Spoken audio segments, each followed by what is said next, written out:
괴물과 싸우는 사람은 그 싸움 속에서 스스로도 괴물이 되지 않도록 조심해야 한다. 우리가 괴물의 시면을 오랫동안 들여다본다면 그 시면 또한 우리를 들여다보게 될 것이다. 간단히 말해서 음악이 없는 삶은 잘못된 삶이며 피곤한 삶이며 유배당한 삶이기도 하다. 강한 신앙을 동경하는 것은 강한 신앙의 증거가 아니라 그 반대이다. 사람이 강한 신앙을 지닌다면 그 사람은 회의론의 사치에 빠질 수 있다.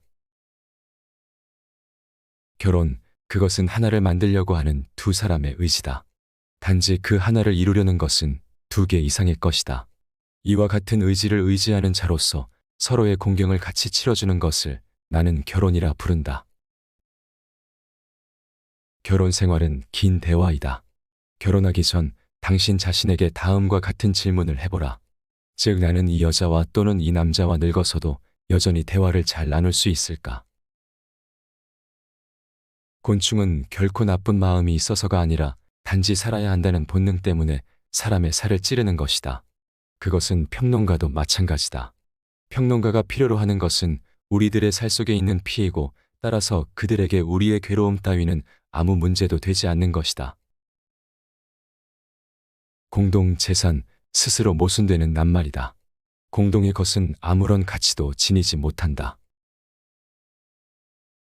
개성을 가진 인간은 언제나 되풀이되는 전형적인 체험을 갖는다. 겉모습이란 진실인 척하는 것이다. 근시의 남녀가 사랑을 하는 것이다. 사랑하는 남녀를 치료하기 위해서는 약간 도수 높은 안경을 주면 낫는 경우가 있다. 차라리 고난 속에 인생의 기쁨이 있다.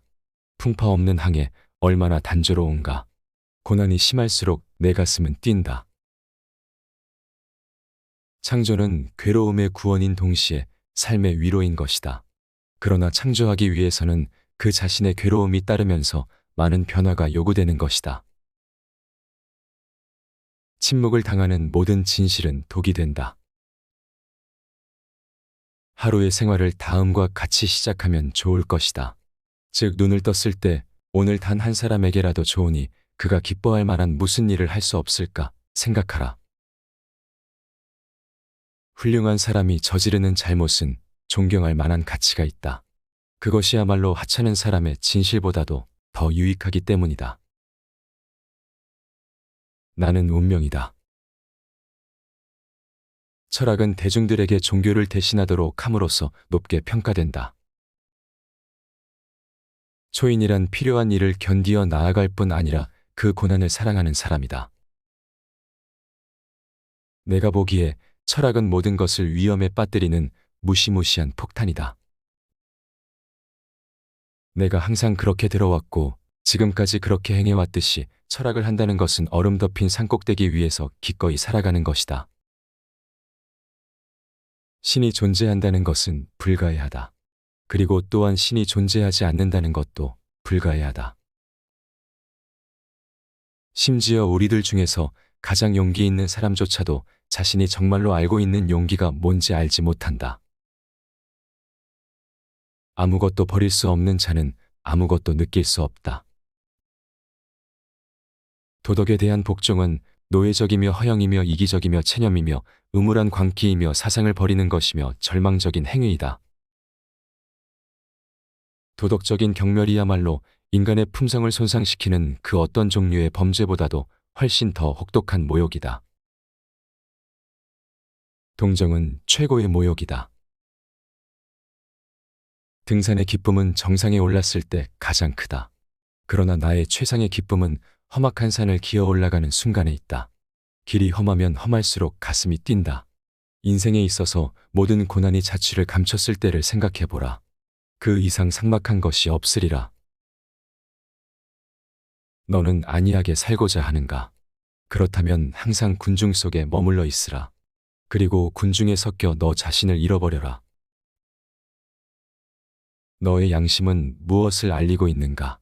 본래의 너 자신이 되라. 만일 성욕이라는 것이 이토록 맹목적이고 조심성 없고 경솔하여 사려가 없는 성질을 갖지 않았더라면 인류는 사멸하고 말았을 것이다. 원래 성욕의 만족은 종족의 번식과는 전혀 결부되어 있지 않다. 만일 음악이라는 여신이 소리 대신 말로 하였다면 사람들은 귀를 막았을 것이다.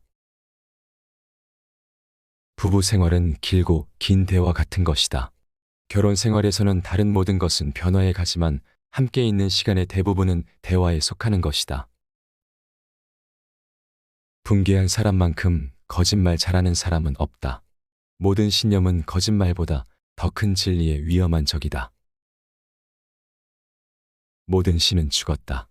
이제 우리는 초인이 살게 되길 바란다.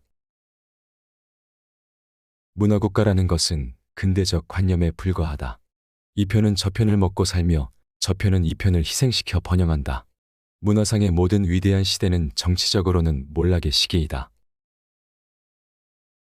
분노라고 하는 격정만큼 사람을 빨리 소모시키는 것도 없다.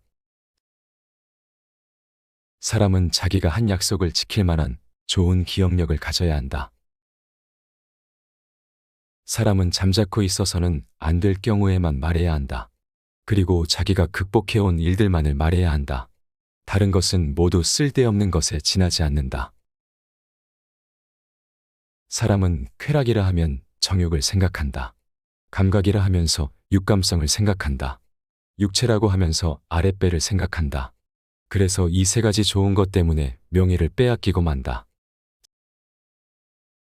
사람의 가치는 타인과의 관계로서만 측정될 수 있다.